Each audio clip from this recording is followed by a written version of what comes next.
If I open this notification area, then there is no auto rotate icon present on this area.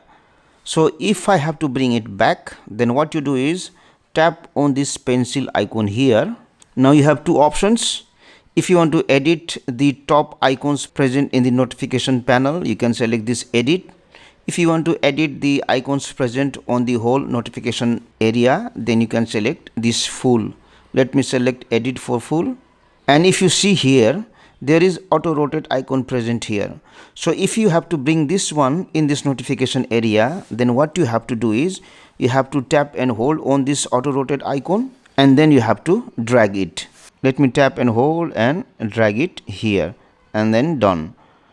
And then let me go back, and if I pull this notification area, now you can see there is auto rotate icon present here. Thank you for watching this video. Please like, share and comment on the video if you found it helpful. Also click on the subscribe button and hit on the bell icon to get the notification of our latest videos for free.